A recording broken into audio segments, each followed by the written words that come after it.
Roba yenda kumubekega pamoja wa Paulo. Basi panataka kuenda wakati na wakati gabuchi na shakanaka. Wakati nisira moto.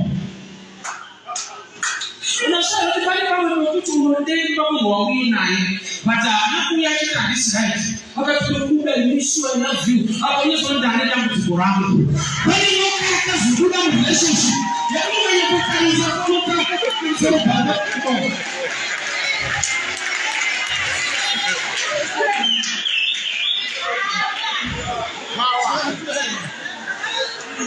unajua kama mwalimu wako ni free kumu. Yeye kasa ya muumini wako waiti mwana. Mundo kwa leo ya. Kwa kanisa sote kasi mwalimu wako ni rasisa hapa.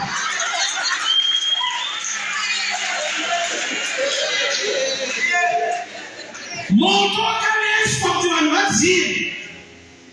Bali wakati mekuziwa rufundo barapia. Because the viper represents death. Ukuwatumbo shafa eshibrik magada kunyura. Baka wadi wanyasha wakaswima wakenda pa energy. Baka wisi wa moto. Rufundo barapia ya futi. Apa rufu kuuya through disaster. Rufu kuuya through something good. Tinenda kujikonataka tiza pataita atibi namo. Tinenda namo ya noko usangana nayo wakati namo payaka pera. Tinenda moto umuzia. Wakati pataka ziwa chakachanga maumazi maiti katifuzi.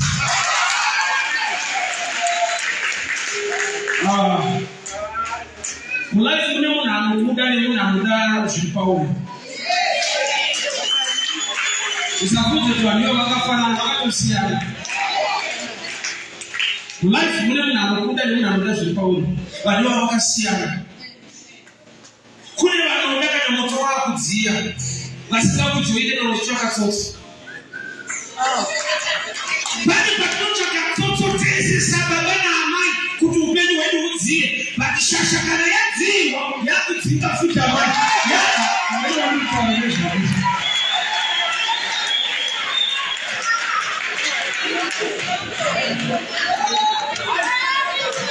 Amen kuna mtakaza kitabu cha usemi mzee mwalimu.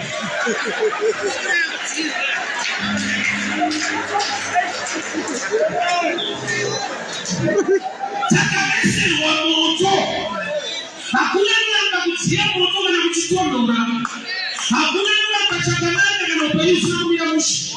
Basi Satani alisaida kinaenda kumvura chini ya moto. Anataka kumvura na kubeba moto. Handling a blessing is subject to notice power because we all love blessings, but the handling blessings is subject to obey. Kukombolewa nomba kinoda, baki usopie fashakalaka kanataka kombolewa, usorabachika mata malitaka kombolewa, unapesa wapisi, shakutuni wangu fuli wafo, kuzimu na matatese, nyamleko mika na waku ziwa, unawako mike tunashishi, sinabasa banza.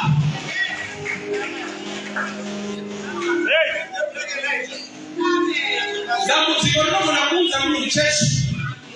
But you think you can buy church which come on. Damu zikono mnamuza mnu mcheshi ama tamuna matabara mikashi. But mwalato kanai kashi. Wakaiba haramu hausi. Kutikana safara msi yani mkufana kwashi. Tani mwoka telefoni wakubuda hii. Kile yoka telefoni wakwapi ya hii. Sinawani wakubi tunisata shana hata wanga wali rights. Kwa shadangu na kasowani rafu. Kwa sababu mkani katikwa sawa na tunemeke tawanso. Aka mzimwa ashaiti. Takamese wa moto na haraka ni right. But capacity yao ni kama utalipa blade jump. Hawana usibali kwa wale poisonous fiber. Sasa mwalimu wale geza nyoka chinda kwa roko wako. Mwalimu ni zote unaumwa hapa asipolo mpaura katika Kristo. Amtandi ni dinora la masi Kristo na nini. Kuna mtu paura anu sababu kana nyoka yako bila nini bila Kristo alimandini. Wanga ni peace nzia moto. chanzi ndobva atowedzera dzimwe huni ndobva pabuda yefaiba yakabva yananga paruoko rwake. Vanhu vakamira nechekure vakati dance, they were waiting kuti vaone kuti anogona here kana kuti anozviva kana kuti anofa. Vanhu ufunge vane tarisiro dzirinegative muupenyu hwevanhu. Ndaida kuti vanhu vamubatsire vaone zvekuita, but help yevanhu pane painogumira. Saka nyaya yako ukaisvitsa kuvanhu ananhingi nananhingi, pane pavakasvika pakuti aiwa takuomera mari dzavo totodii kana nyoka yakuomera inouraya ichichaite regai tindomirira kudonha kwake. But I've come to challenge this scripture. Paulo kana asina kudonha, but ari akazudza nyoka ikadonha, the same must happen in your life. Waikaisa kudonha mimba yako ngavashame rudo ruchitangisa patsva. Waikaisa kudonha kwebasa rako ngavashamisika ichizunzira kuimba mumoto. Promotion ichigamuchira zvingamutarisirwa pasi ugamuchira kusimudzira. Reverse that bypass system. Kana yakajaira kuva vanhu vachivira pasi, not with you, not with you. Ulimwana waMwari nyasha Mwari ngadzikuchengete. Kwetene yawe handiona masi Kristu mauri. Kune vakarumwa vakawira pasi, vandinoprofita muupenyu hwako. There is a testimony coming your way. You are going to shake off poverty. You are going to shake off sickness. You are going to shake off rejection. There is a value that in your distance. Let the will of the Lord be done.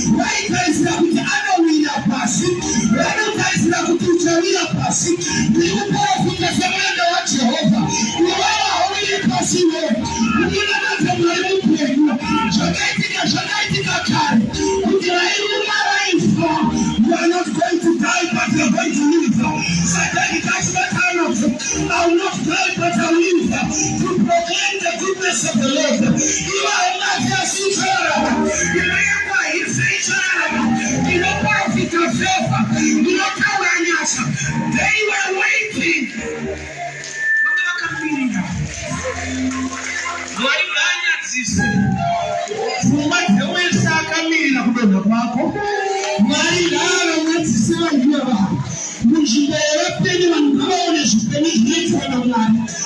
They were waiting for him to fill up. They were waiting for him to fall down dead. But the reverse happened. I reverse every plan of the enemy. I reverse every plan of the enemy. But it's not nothing like this. Baina kuona uchidona, nyoka ngaidone. Baina kuona uchidona, iyo ngarawire pasi. Nakuti hani wa unoyarama. Asi Kristu mauli. They were waiting. Abeno wautaisirejo. Dinesha kaitika mumeri hapo wapara wafa. I stayed as an apostle of Jehovah. Baba ni wali gaoni mwenyasha. Gawa kupuli ya kutubai vaivo ino mnale. Chakone kwa kari chakuli vesa. Chairisi na wanupasi mmoja wakuli na pasi. Wesa waitaisi na kufapako rarama. Waiba kupe upeni. Anachile mbangala shamisike. Nukuni wale chiwele kuti chikakubata. Weo kutaisina. Kuti muna hapeze kore harame. Inotaura upeni na kusala kwayo. Life and life in abundance. Haungazi asikuti uchararama. I remember when God called me in 2006. I was so sick and I wanted TB.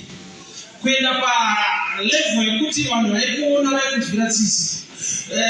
Uchifamba uneniki yekudza vanhu ndine problem. Unenge wane problem inooneka. Munhu wese anokuona kuti yakadini, unongosvitorwara. Hazvinganzike. But ndakasvika kuhospital kuNazareth.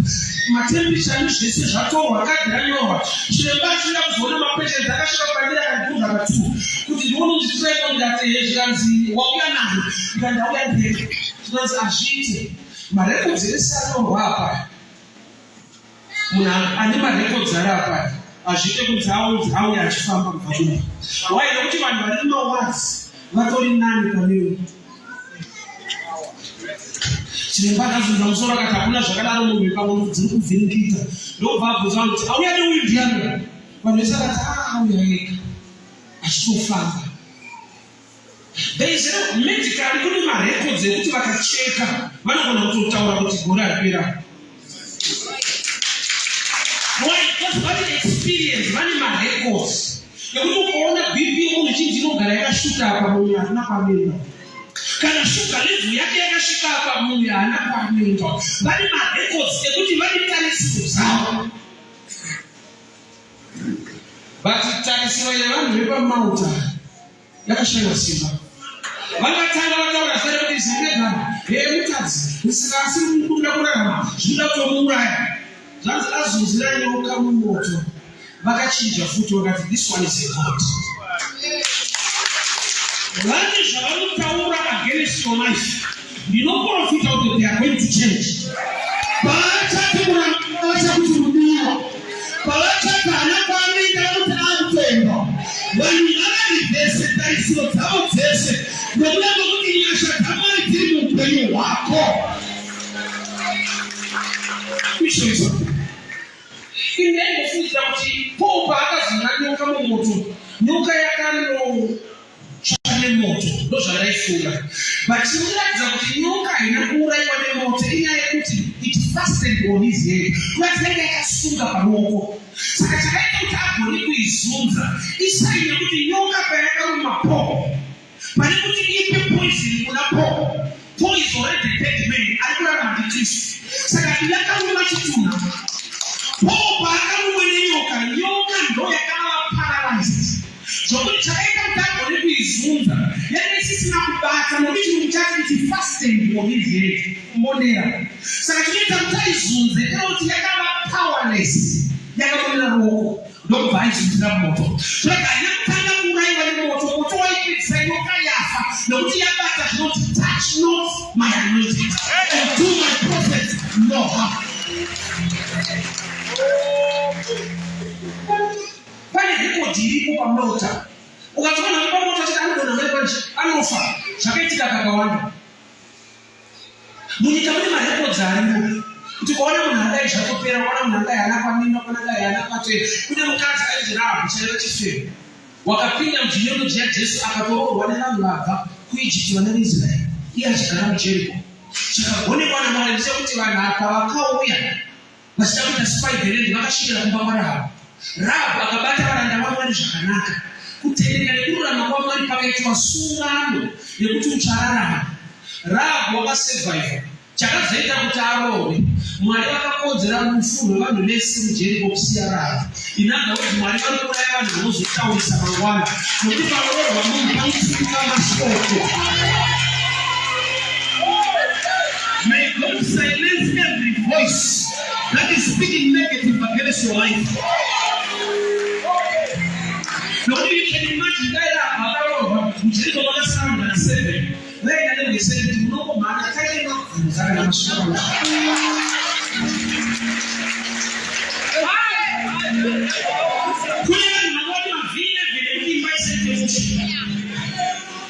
But my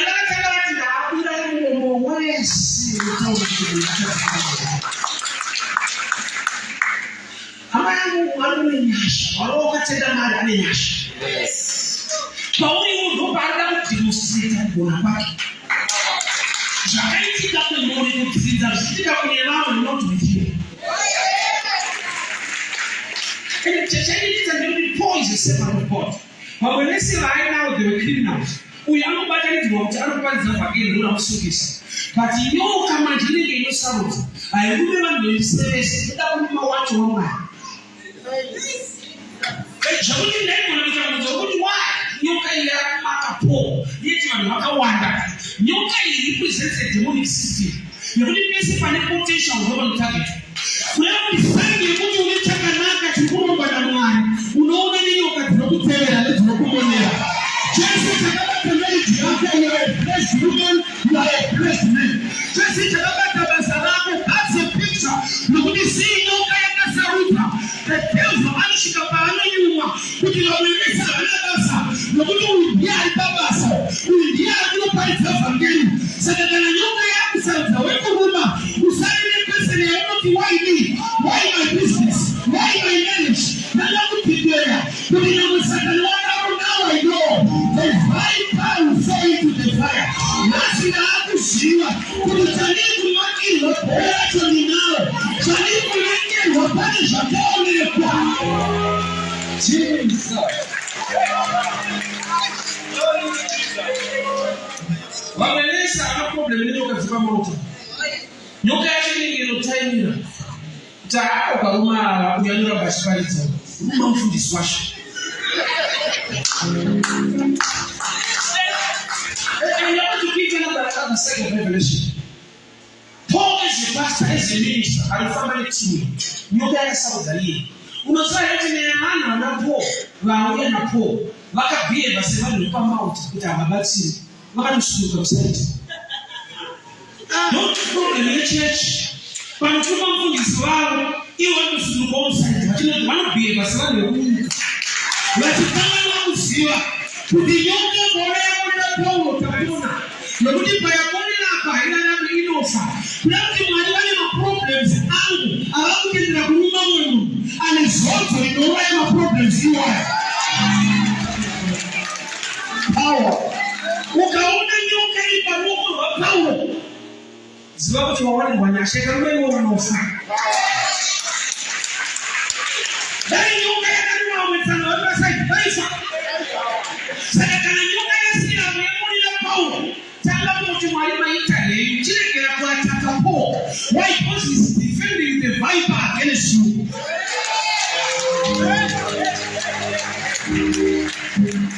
ufunge nyoka ipana Paulo ikawea Paulo upone ile rekodi nyoka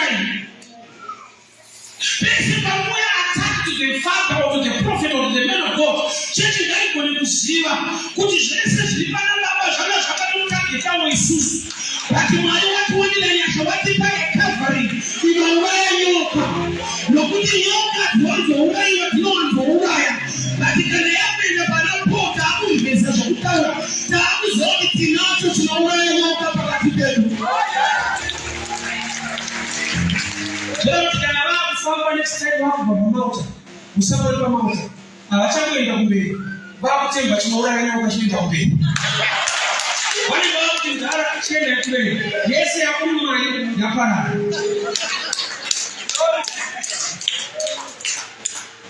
halafu mtizemeda truly was hisi nika sikata kutinda so bana wako vile Paulo aito msachecha chikopo ndudi but akaenda kwa moto wamsile but akasema akazuka futi shisha ndio ngaibonje shiche wana wale umoni watu ndio wachinja kuna leo kwa kicheche ndio sababu kaona shese chunguzi hivi sasa Paulo taogopa uenda isa ni kufanya na familia wao itaende kule kwa wao pia hapo kwa wale wakati hao wale kupaliza ile mtu atupaliza ndio wasakuona watu watao uwana mshahidi na hata nani kasa Yesu zile kasa salamu zitaula sina basi asia shakadaro sina basi sikupewa sina basi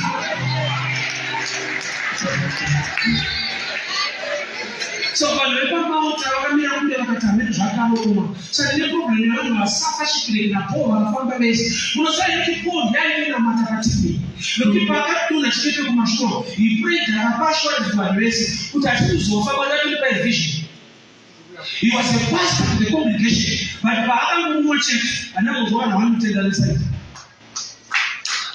kani Mungu yeye kama uta na tatizo zote kwa kule ni Mungu chano chakanaka cha waipirwa gona kumira nara kwitwa chakanaka mume garabacheta kaburi sana Yesu bali hapa ya kwa wakati unazote na polisi mtazi Saka ile kuti mutadza andizive but kuti ndapona aibezive anoporesa. Wakati watakulimit John chapter 6. Why John chapter 5? Why did you kill your mate? Saka aliporesa ndiati takuronda akumotirera kumuporesa. Iye kuti amuporesa unechute mutema ndikwanisa. But aliporesa atitakura. They attacked him to defend the healer. Vanisha vakaipirwa naMwari vari muno. Next one panutukwa nzvimbo panuvatapa iwewe.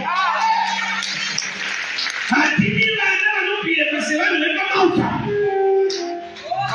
Baba vakamurirwa nyoka nemumwe musaidi kuti vanodonha munhu. Vanodonha. Uri kukanganira mato yaitwa maita shipwreck.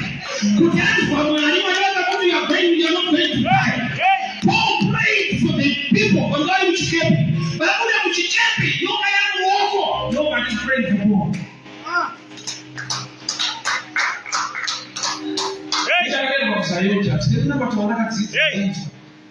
Patsamba ilo vakagutika pa 10 days every year. Yekuti pane prayer line yekuti there is a day to pray for the servant of God. Ukabvunza kuti ndakubvunza pane umwe mambo uneitwa unamatira Archbishop Zekuti. Iye ari munhu aine covering anointing. Kune nyoka dzinomukurira dzinoda imwewe.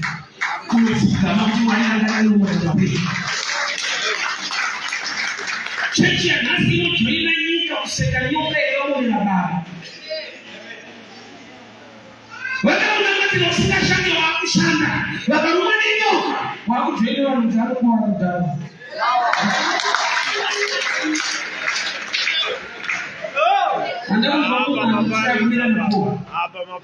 Vanhu vanetsika yekuda kunamatirwa but kana nyoka dzakumonera vakuru vanosungurira.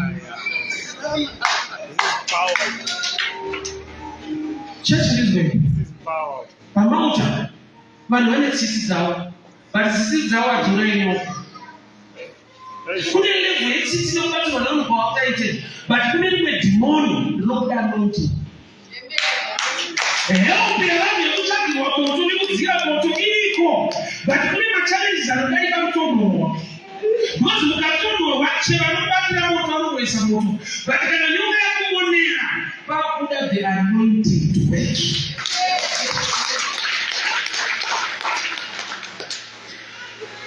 Vanga vane tarisiro dzavo kuti anozvimba kana kuti anomira pasi.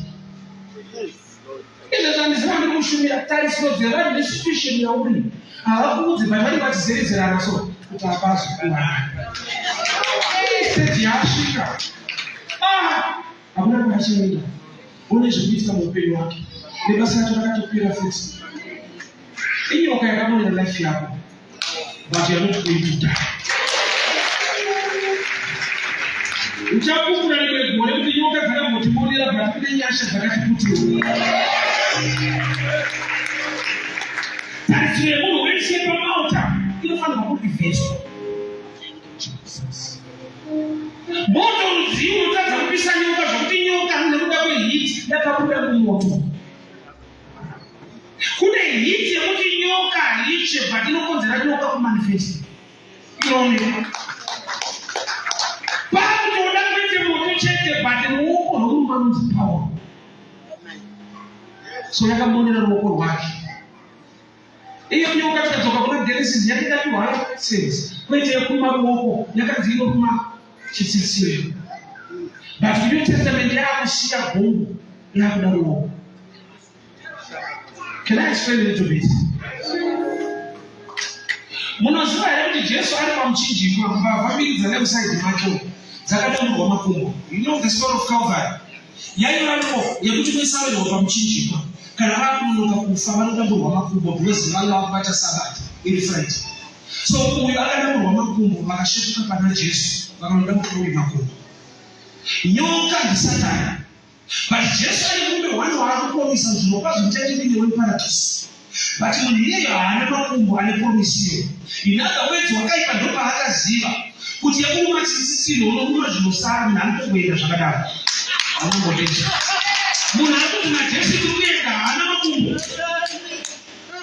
So nyoka payakadziswa mumagumbo ndopaakaziva saka nekuti unoruma zvisina basa because asina gumbo Jesu anokutakura. Ndopaakati akuchinja ndaakuruma maoko explain again. Ruoko runorepresenta zvaunobata zvinobatika muupenyu. Saka toenda hakuna dhimoni rinoti kana rabuda ramanifesta rinoti hapinde denga tinaye kudenga haende. Yekuenda kudenga ivi usina gumo unoenda. But wakaipa anoruma zvinobatwa nemaoko upenyu hwako. Power. Saka uchiti madhimoni rega rega rinoti haarorwe, haachate, haavake imba, haadhiraivhi. Hakuna dhimoni rinoti haende kudenga. Saka rinotozwa kuenda kudenga unokuenda. Ukangotenda kuna Jesu wenda. But ikaendera unoka ari kuruma zvinobatika. Saka Mwari atipanyasha kuti zvinobatika zvichabatika. Nokuti nyoka ida kubata ruoko rwako ichatsva.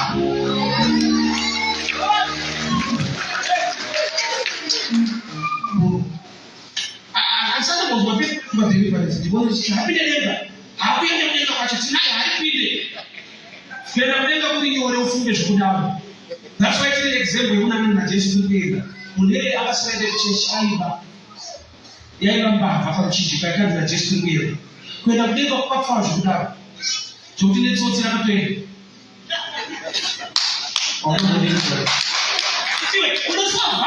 Salvation. Basi rakatwa pamuchinjikwa rinotyisa kusvika pano zvokuti netsotsi rakutopinda kudenga. Basi rakaitwa naJesu kwakaumbwa riri so powerful. Zvokuti munhu wesanonzi hana kwaanoenda ipavha akazodii akangoti Ishe Jesu ndirangarire atopinda.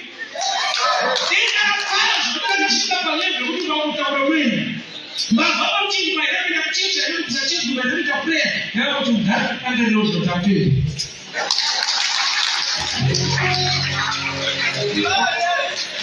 So wakaipa ndomba akaita research yake kuti saka denga rakapfawa zvekudaro vekakuruma mararamiro zvinobatwa nemaoko. Saka ukaona nhasi hakuna dhimoni rinorwa nekudenga. Zvese zvinotaurwa nedhimoni ndezvepano. Pano patiri dzimwe zvaunobata nekuita muupenyu.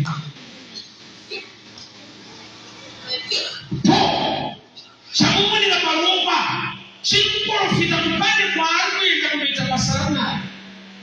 Saka nyoka isina kuruma ramwe. Wai nokuti ikaruma ramwe vanopera vakafa. So usarambe une mubvunzo wekuti waini. Vamwe vese hazvinoitika kwavari but sei inini. Sei ndiri inini chete kuti ndikakushanda pabasa pacho handingada kudziva. Sei ndiri inini kuti ndingada kuita chinhu chinongowira pasi. Imbomira mubvunzo wekuti waini. Not the devil knows why he's attacking you. It's unfortunate kuti iwe wacho you don't know. Vanhu vari muEgypt. Pfungwa yaMwari yanga iri kuti panoberekwa mukomana mudzimose anoburitsa vanhu kuenda. That's why dhimoni riri muna Faro rakati takupota tichiuraya vana vese vakomana vaberekwa. Dhimoni raitoziva kuti panoberekwa pamukomana vanhu vaenda. But vanhu vacho manje ndo vasiri kuziva kuti sei kukurayirwa vana vakomana. Dambudziko nderekuti unonoka kuziva wechina yoziva. Mambo Faro ungaite problem nevacheche utadzobvisa madhara aripo. Urakaita zise kuti madhara asina basa patika cheche panokuda munhu. Saka tinoda kuti uhodhe ndombi chaini kuna ataki. Unoshanda vanhu nendombi Satani anokutikisa anoti kuno ino panokuda munhu ipapa. Business ingi nemaputi but maputi wayaya. Nawo inopera kumusha make nemaputi. Saka pese pahodha maputi nhasa yekombi.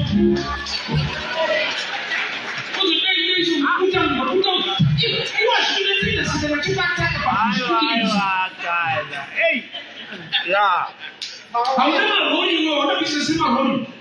Doni no, pane problems there. You know usiona doni asiona kwenda kwako Kenani. Vanhu vanoona diki vakuchekwa. Gambai nozoti pavadala diki. Pane shasha inofanirwa kuvaburitsa. So nawe chechi ndinonoka kuziva kuti izvozvizvi ndopane breakthrough yaMwari. Anonoka kuziva ndinonoka kuziva. Wakaipa kana breakthrough yako iri pachechi pano anokugara uchizwa zvakaipa zvechechi. Chechi wakaipa akaziva kuti mundo ndokune breakthrough yako. You make sure kuti pese panoparidza nezvese zvingaita nyaya dzauramba uchinzwa nezvakaitira chechi. Why? Because anoziva kuti ukaramba uri pano unosimuka. Saka nzira yekubvisa pano izonyeresa.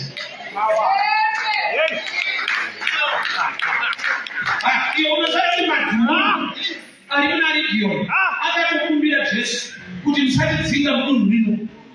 Madhimoni anounderstanda kuti tinooperaita nemateritory nemaplaces. Tikangodzingwa muno tikaenda kumwe hatina zvatenta. Regai kubhizinisana examples.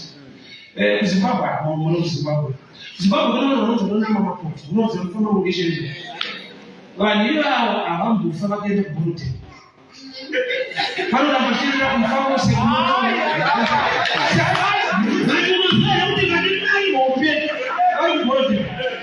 but vakaita research yekuti uku manje kotoita kukanorasa ana.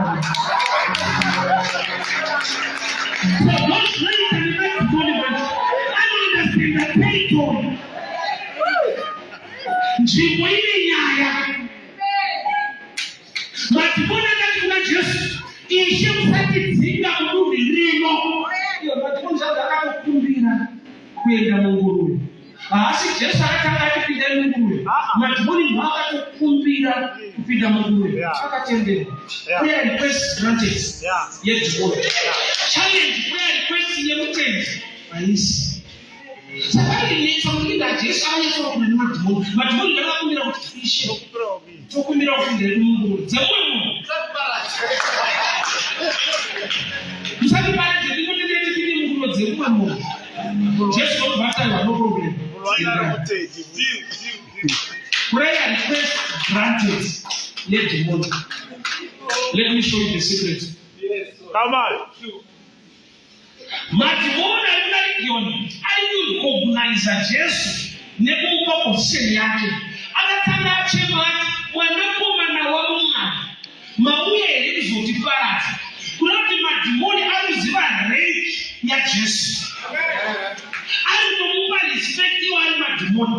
Nokuti Jesu akambobvunza vadzidzi vake kuti inini ndiri ani munomuona sana. Vakanyara vakashaya chekutaura. Nechechi yemazuva iwayo yainamba kuti Jesu mwana waMwari. But dhimoni ndokubva rati mwanakomana. Jesu ndokubva rati kuti kuremekedwa. Chechi haina respect inotondiuraya but dhimoni rinotondibhiga kuti mudhara zvechiwani.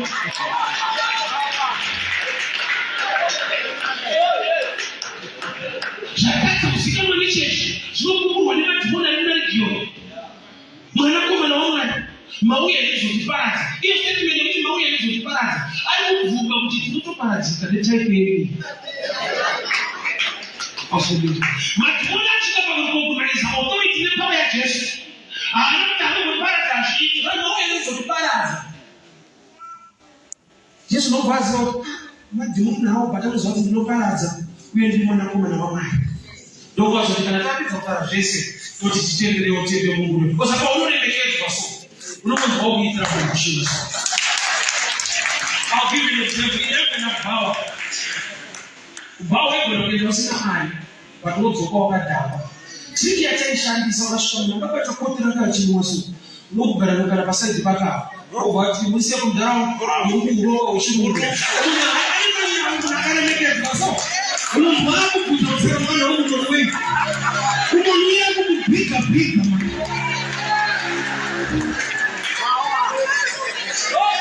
Power. Kana wabva shoko richiti Mwari unogara murumbidzo dzevana vake.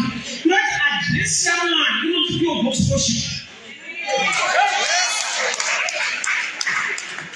Akarumbidzwa anotoda kunda anogara ikoko. Ini kali ndakuda kuti Mwari anogara kudenga. Kakakodzera. Sezvo patinotaura kuti pamoyo panodenga enda mushure. Kana tichiti Mwari anogara kudenga chitibvaGenesis 1 inobva yati pakutanga Mwari vakasika denga nenyika. Saka vaigarapo pavakasika denga. Ndinobvunza zvavo kama una kundigonera mukore wekuti.